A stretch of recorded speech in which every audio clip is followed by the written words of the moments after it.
ಲಲಿತೆ ಅಂದ್ರೆ ಯಾರು ಅಂತ ಅರ್ಥ ಮಾಡ್ಕೋಬೇಕು ನಾವು.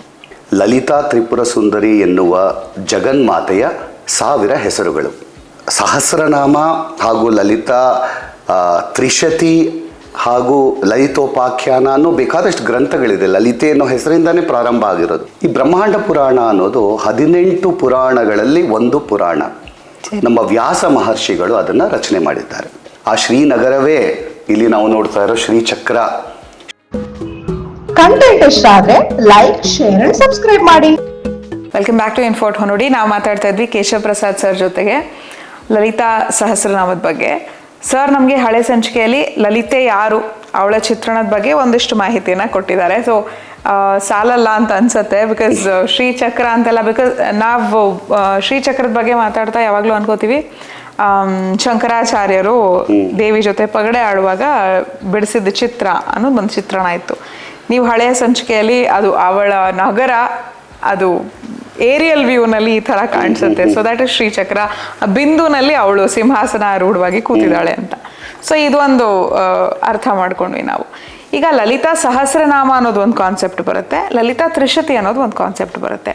ಸಹಸ್ರನಾಮ ಹೆಸರೇ ಹೇಳೋ ಹಾಗೆ 1000 ಹೆಸರುಗಳು, ತ್ರಿಶತಿನೂ ಹೆಸರೇ ಹೇಳೋ ಹಾಗೆ 300 ಹೆಸರುಗಳು. ಕೆಲವ್ರು ಹೇಳ್ತಾರೆ ಲಲಿತಾ ಸಹಸ್ರನಾಮ ಪಾರಾಯಣ ಈಸಿ, ಬಟ್ ತ್ರಿಶತಿಯನ್ನ ಮಾಡೋದ್ರಿಂದ ನಿಮ್ಗೆ ಪವರ್ ಜಾಸ್ತಿ, ಅಥವಾ ನಿಮ್ಗೆ ಆಧ್ಯಾತ್ಮ ಕಡೆ ಹೋಗೋದಾಯ್ತು ಅಂದ್ರೆ ಆ ಸ್ಪಿರಿಚುವಲ್ಲಿ ನೀವು ಗೇನ್ ಮಾಡಬೇಕು, ಅದೆಲ್ಲ ನಿಮ್ಗೆ ತ್ರಿಶತಿಲಿ ಸಾಧ್ಯತೆಗಳು ಜಾಸ್ತಿ ಇದೆ ಅಂತ. ಸೊ ನಿಮ್ಮ ವ್ಯಾಖ್ಯಾನ ಏನು? ಲಲಿತಾ ಸಹಸ್ರನಾಮ ತತ್ವರೂಪದಲ್ಲಿ ಮಾತ್ರ ನಿಂತಿಲ್ಲ, ಅದರಲ್ಲಿ ಬಂಡಾಸುರ ವಧೆ ಕೂಡ ಬರುತ್ತೆ, ಭಗವತಿಯ ಕುಂಡಲಿನಿ ಸ್ವರೂಪ ಬರುತ್ತೆ, ಅವಳ ಮಲ್ಟಿಪಲ್ ಸ್ವರೂಪಾಸ್ ಎಲ್ಲವೂ, ಅವಳ ಕಾಮಕಲಾ ಸ್ವರೂಪ, ಅವಳ ಕುಂಡಲಿನಿ ಸ್ವರೂಪ, ಅವಳ ಪಂಚದಶಾಕ್ಷರಿ ಮಂತ್ರ ಸ್ವರೂಪ, ಹಾಗೆ ಅವಳ ಸಗುಣ ಸ್ವರೂಪ, ಅಂದರೆ ಅವಳ ದೇಹದ ಅವಯವಗಳು ಹೇಗಿದೆ ಅದು ಪ್ರತಿಯೊಂದು ಕೂಡ ಅದರಲ್ಲಿ ಲಲಿತಾ ಸಹಸ್ರನಾಮದಲ್ಲಿ ಅಡಕವಾಗಿದೆ. ಮೂಲಾಧಾರೈಕ ನಿಲಯ ಅನ್ನೋ ಒಂದು ಹೆಸರಿದೆ, ಅಂದರೆ ಅವಳ ಮೂಲಾಧಾರವೂ ಅವಳ ನಿಲಯವಾಗಿದೆ. ಹಾಗೆ ಅವಳು ರುದ್ರ ಗ್ರಂಥಿ ವಿಭೇದಿನಿ. ಸೊ ಒಂದು ಗ್ರಂಥಿನ ವಿಭೇದನ ಮಾಡ್ಕೊಂಡು ಬರ್ತಾಳೆ ಮೇಲಿಕೆ ಕುಂಡಲಿನಿ ಸ್ವರೂಪಿಣಿಯಾಗಿ ಬರ್ತಾಳೆ. ಸೊ ಹಾಗೆ ಅವಳ ಮಲ್ಟಿಪಲ್ ಸ್ವರೂಪಗಳನ್ನ ವರ್ಣನೆ ಮಾಡ್ಕೊಂಡು ಬರ್ತಾರೆ. ಅಲ್ಲಿ ನಾವು ನೋಡಿದ ಹಾಗೆ ಆರ್ಡರ್ ಅಂತ ಇಲ್ಲ ಲಲಿತಾ ಸಹಸ್ರನಾಮದಲ್ಲಿ. ನಾವು ಎಲ್ಲ ನಾಮಗಳನ್ನ ಅರ್ಥ ಮಾಡಿಕೊಂಡು ಒಂದೊಂದು ನಾಮನ ಡಿಸೈಫರ್ ಮಾಡಬೇಕು. ಈ ಡಿಸೈಫರ್ ಮಾಡಬೇಕಾದ್ರೆ ಅವಳಿಗೆ ಫಾರ್ ಎಕ್ಸಾಂಪಲ್ ಶಿವ ಅನ್ನೋ ಹೆಸರು ತಗೋತಾರೆ, ಆಯಿತಾ. ಸೊ ಶಿವಜ್ಞಾನ ಪ್ರದಾಯಿನಿ ಅನ್ನೋ ಹೆಸರು ತಗೋತಾರೆ. ಇದನ್ನು ಹೇಗೆ ನಾವು ಅರ್ಥ ಮಾಡ್ಕೋಬೇಕು ಅಂದಾಗ ನಾವು ಭಾಸ್ಕರಾಚಾರ್ಯರ ವ್ಯಾಖ್ಯಾನ ಓದಿ ಅವ್ರು ಏನು ಬರೆದಿದ್ದಾರೆ, ಅದನ್ನೇನು ಎಕ್ಸ್ಪ್ಲೇನ್ ಮಾಡಿದ್ದಾರೆ ಅಂತ ಒಳಗಡೆ ಹೋಗಿ ಅರ್ಥ ಮಾಡಿಕೊಂಡ್ರೆ ಸಿಗುತ್ತೆ. ಇಲ್ಲದಿದ್ರೆ ಶಿವ ಅಂದರೆ ಅವನು ಶಿವ, ಶಿವನ ಹೆಂಡತಿ, ಅದರಿಂದ ಶಿವ ಅಂತ ಕರುತ್ತೆ. ಆಮೇಲೆ ಭವಾನಿ ಭಾವನಾಗಮ್ಯ ಅನ್ನೋ ಒಂದು ಹೆಸರು ಬರುತ್ತೆ. ಸೊ ಭವಾನಿ ಅರ್ಥ ಆಗುತ್ತೆ, ಭವನ ಹೆಂಡತಿ ಭವಾನಿ. ಭಾವನಾಗಮ್ಯ ಅಂದರೆ ಏನು? ಅವಳು ಭಾವನೆಗೆ ಮಾತ್ರ ಸಿಗುತ್ತಾಳೆ, ಆಯ್ತಾ. ಆಮೇಲೆ ಸಮಯಾಚಾರ ತತ್ಪರ ಅಂತ ಹೆಸರು ಬರುತ್ತೆ. ಏನು ಹೀಗಿದ್ರೆ ಅರ್ಥ? ಅದು ಶ್ರೀವಿದ್ಯೆಗೆ ಸಂಬಂಧಪಟ್ಟಿದ್ದು. So there are lots of concepts that are embedded with in Lalita Sahasranama. ಅದು ಒಂದು ದೊಡ್ಡ ಒಂದು ಏನಪ್ಪ ಸಾಗರ. ಅದರಲ್ಲಿ ಆ ಸಾಗರವನ್ನು ನಾವು ಅದರ ನೀರನ್ನು ಕುಡಿದು ಅಥವಾ ಅದನ್ನು ನಾವು ಅದರ ಎಸೆನ್ಸ್ನ ತಗೋಬೇಕು ಅಂದರೆ we have to really dive into it. ಇದು Lalita Sahasranama. It's not easy. Okay, ಈಗ ನಾವು ಅದು ಲಲಿತಾ ಸಹಸ್ರನಾಮ 1000 ಹೆಸರುಗಳು ಬರುತ್ತೆ. ಇದಕ್ಕೆ ಭಾಸ್ಕರ ರಾಯರು ವ್ಯಾಖ್ಯಾನ ಬರೆದಿದ್ದಾರೆ. ಲಲಿತಾ ಸಹಸ್ರನಾಮದ ಒಂದು ಬ್ಯೂಟಿ ಏನು ಅಂದರೆ ಬ್ಯೂಟಿಫುಲ್ಲಾಗಿ ಫ್ಲೋ ಆಗುತ್ತೆ. ನಾವು ಸಾಮಾನ್ಯವಾಗಿ 2 ಸಹಸ್ರನಾಮಗಳು ಫೇಮಸ್. ಎಲ್ಲ ದೇವತೆಗಳಿಗೂ ಒಂದೊಂದು ಸಹಸ್ರನಾಮ ಅಂತ ರಚನೆ ಮಾಡಿದ್ದರೂ ಕೂಡ ನಮಗೆ 2 ಸಹಸ್ರನಾಮಗಳು ನಾವು ಚಿಕ್ಕಂದಿನಿಂದ ತಂದೆ ತಾಯಿಯರು ಹೇಳ್ಕೊಡ್ತಾರೆ. ಒಂದು ವಿಷ್ಣು ಸಹಸ್ರನಾಮ, ಒಂದು ಲಲಿತಾ ಸಹಸ್ರನಾಮ. ವಿಷ್ಣು ಸಹಸ್ರನಾಮವು ವಿಷ್ಣುವಿನ 1000 ಹೆಸರುಗಳಾದರೆ ಲಲಿತಾ ಸಹಸ್ರನಾಮವು ದೇವಿಯಾದ ಮಹಾತಾಯಿಯಾದ ಲಲಿತೆಯ 1000 ಹೆಸರುಗಳು ಬರುತ್ತೆ. ಎರಡಕ್ಕೂ ಏನಪ್ಪ ಒಂದು ಸಣ್ಣ ಡಿಫರೆನ್ಸ್ ನೋಡಿದ್ರೆ, ವಿಷ್ಣು ಪರಮಾತ್ಮನಾದ ವಿಷ್ಣುವಿನ ಆತ್ಮಸ್ವರೂಪವನ್ನು ವರ್ಣನೆ ಮಾಡುತ್ತೆ Vishnu Sahasranama. It focuses on is ಆತ್ಮಸ್ವರೂಪ. ಈ ಕಡೆ ಇಲ್ಲಿ ಲಲಿತೆಯ ಎಲ್ಲ ರೂಪಗಳು, ಅವಳ ಕುಂಡಲಿನಿ ರೂಪ, ಮಂತ್ರಸ್ವರೂಪ, ಪಂಚದಶಾಕ್ಷರಿ ಮಂತ್ರಸ್ವರೂಪ, ಅವಳ ಕಾಮಕಲಾ ಸ್ವರೂಪ, ಅವಳ ಕುಂಡಲಿನಿ ಸ್ವರೂಪ, ಅವಳ ಪರಾ ಸ್ವರೂಪ ಹಾಗೂ ಅವಳ ಸಗುಣ ಸ್ವರೂಪ ಎಲ್ಲವನ್ನೂ ವರ್ಣನೆ ಮಾಡಿಕೊಂಡು ಲಲಿತಾ ಸಹಸ್ರನಾಮವು ಸಾಗುತ್ತೆ. ನನಗೆ ಅನ್ನಿಸಿದ ಒಂದು ಮುಖ್ಯವಾದ ಡಿಫರೆನ್ಸ್ ಏನಪ್ಪ ಅಂದರೆ, ವಿಷ್ಣು ಸಹಸ್ರನಾಮ ರಚನೆಯನ್ನು ನಾನು ನೋಡಿದಾಗ ನನಗೆ I feel very masculine force ಅದರ ಒಳಗಡೆ ಇದೆ. ಈ ಲಲಿತಾ ಸಹಸ್ರನಾಮವು ಒಂದು ಫೆಮಿನೈನ್ ಫೋರ್ಸ್ ಆಗಿ ನಮಗೆ while chanting we feel the energy. ಇಲ್ಲಿ ಮ್ಯಾಸ್ಕ್ಯುಲೈನ್ ಎನರ್ಜಿ ಇದೆ ತುಂಬ, ಇಲ್ಲಿ ಫೆಮಿನೈನ್ ಎನರ್ಜಿ ಬರುತ್ತೆ. ನನ್ನ ದೃಷ್ಟಿಯಿಂದ ನಾನು ನೋಡಿದ್ರೆ ಲಲಿತಾ ಸಹಸ್ರನಾಮ ಸ್ವಲ್ಪ ಸುಲಭ ಹೇಳ್ಕೊಳ್ಳೋಕ್ಕೆ, ಬಿಕಾಸ್ ಅದರಲ್ಲಿ ಸ್ವರಗಳು ಜಾಸ್ತಿ. ಶ್ರೀಮಾತಾ, ಶ್ರೀ ಮಹಾರಾಜ್ಞಿ, ಶ್ರೀಮತ್ ಸಿಂಹಾಸನೇಶ್ವರಿ ಒಂದು ಫ್ಲೋ ಇದೆ. ಆದರೆ ವಿಷ್ಣು ಸಹಸ್ರನಾಮದಲ್ಲಿ ವ್ಯಂಜನಗಳು ಜಾಸ್ತಿ. ಸೊ ಅಲ್ಲಿ ಕಲಿಯೋದು ಕಷ್ಟ. It is like vajra. So it's a very difficult one to learn and practise and to chant also.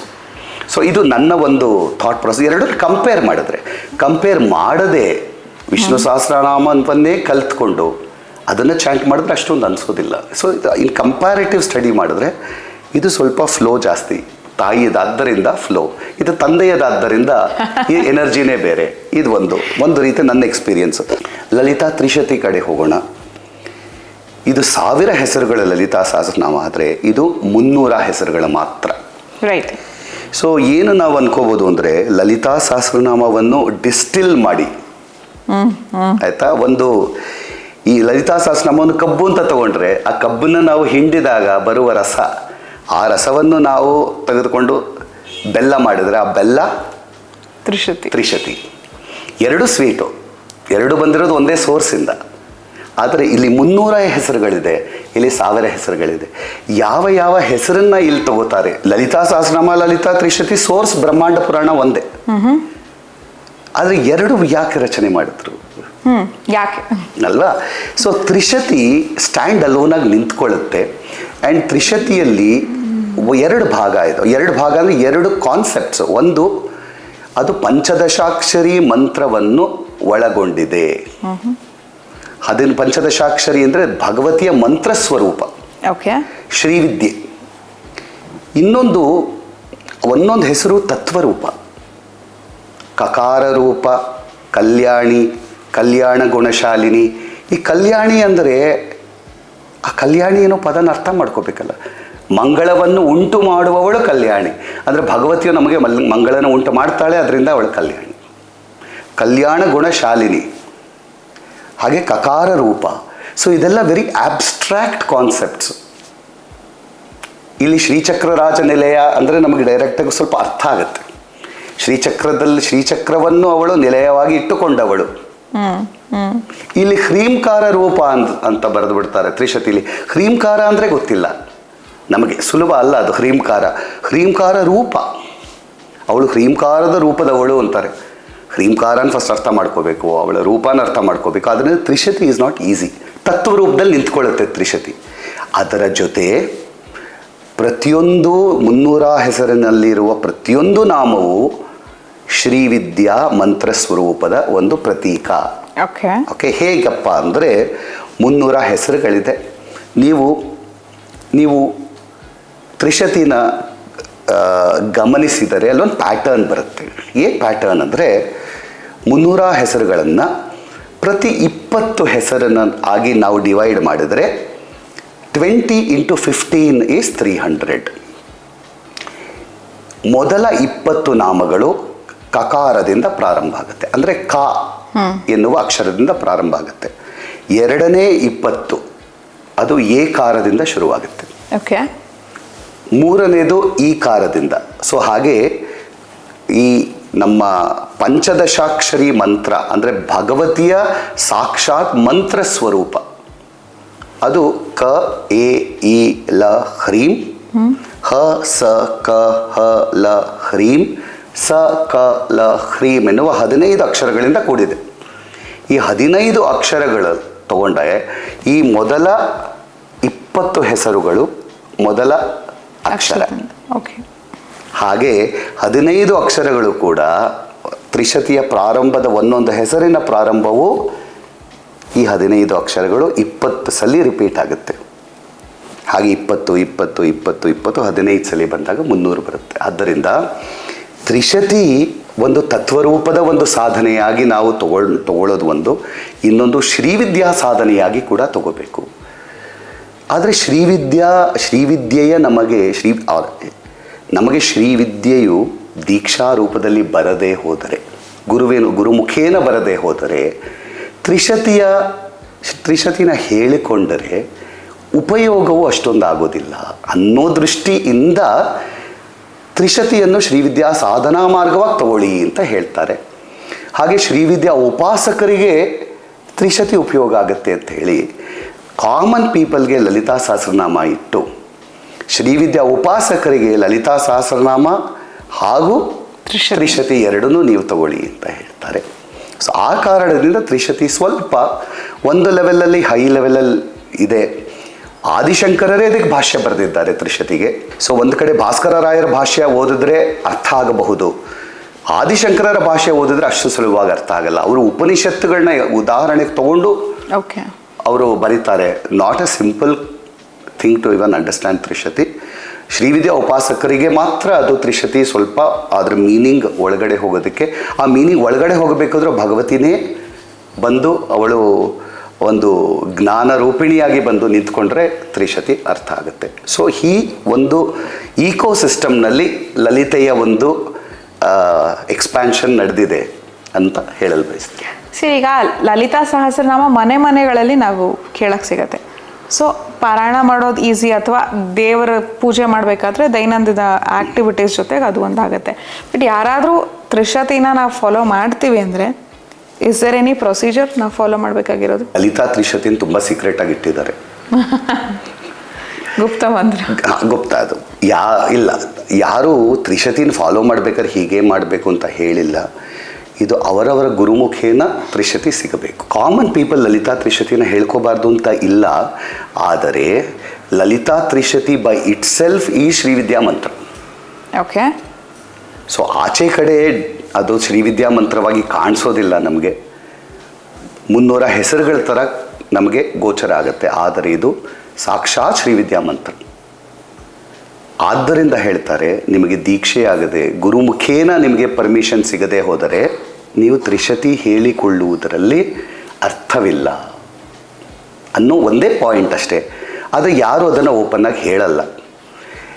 ಯಾರು ಶ್ರೀವಿದ್ಯಾ ಉಪಾಸಕರು ಇದ್ದಾರೋ ಅವರಿಗೆ ಗುರುಮುಖೇನ ಶ್ರೀವಿದ್ಯಾ ಮಂತ್ರ ದೀಕ್ಷೆ ಆದ ಪಕ್ಷದಲ್ಲಿ ಅವರೇ ಹೇಳ್ತಾರೆ ನೀವು ತ್ರಿಶತಿನ ಹೇಗೆ ಉಪಯೋಗಿಸ್ಬೇಕು ಅಂತ. ಓಕೆ. ಅವರಿಗೆ ಮಾತ್ರ ಅದರ ಜ್ಞಾನ ಸಂಪೂರ್ಣವಾಗಿ ಸಿಗುತ್ತೆ. ಅದಲ್ಲದೆ ಕಾಮನ್ ಪೀಪಲ್ ತ್ರಿಶತಿಯನ್ನು ಹೇಳ್ಕೊಳ್ಬಹುದು, ತಪ್ಪೇನೂ ಇಲ್ಲ, ಆದರೆ ಅದು ಮೀನಿಂಗೇ ಗೊತ್ತಿರಲ್ವಲ್ಲ. So what is the point in reciting something that they don't understand. ಆದ್ದರಿಂದ ಲಲಿತಾ ಸಹಸ್ರನಾಮದಲ್ಲಿ ಹೆಸರುಗಳು ಫೆಮಿಲಿಯರ್ ಆಗಿರುತ್ತೆ, ಮಚ್ ಮೋರ್ ಅಂತ ಹೇಳಿ ಲಲಿತಾ ಸಹಸ್ರನಾಮ ತಗೊಳ್ಳಿ ಅಂತ ಲಲಿತಾ ಸಹಸ್ರನಾಮನ ರಚನೆ ಮಾಡಿದ್ದಾರೆ ಫಾರ್ ಎವ್ರಿಬಡಿ. ಆದ್ದರಿಂದ ಇದಿಲ್ಲ, ಇದು ಹೇಳ್ಕೋಬಾರ್ದು ಅನ್ನೋದಲ್ಲ. Lalita Sahasranama is much more familiar to people ಅಂತ ಹೇಳಿ ಲಲಿತಾ ಸಹಸ್ರನಾಮದ ರಚನೆಯಾಗಿದೆ. ಇದಾಗಿತ್ತು ನವರಾತ್ರಿ ವಿಶೇಷ ಲಲಿತಾ ಸಹಸ್ರನಾಮದ ಕುರಿತಾದಂತಹ ಸಂಚಿಕೆ. ನಮ್ಮ ಜೊತೆ ಇದ್ರು ಕೇಶವ್ ಪ್ರಸಾದ್ ಅವರು. ಸರ್, ಮತ್ತೆ ನಮಗೆ ಸಮಯ ಮೀಸಲಿಟ್ಟಿದ್ದಕ್ಕಾಗಿ, ಸಾಕಷ್ಟು ಮಾಹಿತಿ ನಮಗೆ ಕೊಟ್ಟಿದ್ದಕ್ಕಾಗಿ ಧನ್ಯವಾದಗಳು. ನಮಸ್ಕಾರ ತಾಯಿ. ನಮಸ್ಕಾರ. ಸೊ ಇವತ್ತಿನ ಸಂಚಿಕೆ ನಿಮ್ಗೆ ಯಾವುದೇ ರೀತಿಯಲ್ಲಿ ಸಹಾಯ ಮಾಡಿದ್ರೆ, ಯಾವುದೇ ರೀತಿಯಲ್ಲಿ ಮಾಹಿತಿ ಕೊಟ್ಟಿದ್ರೆ ಅಲ್ಲಿಗೆ ನಮ್ಮ ಕೆಲಸ ಮುಗ್ದ ಹಾಗೆ.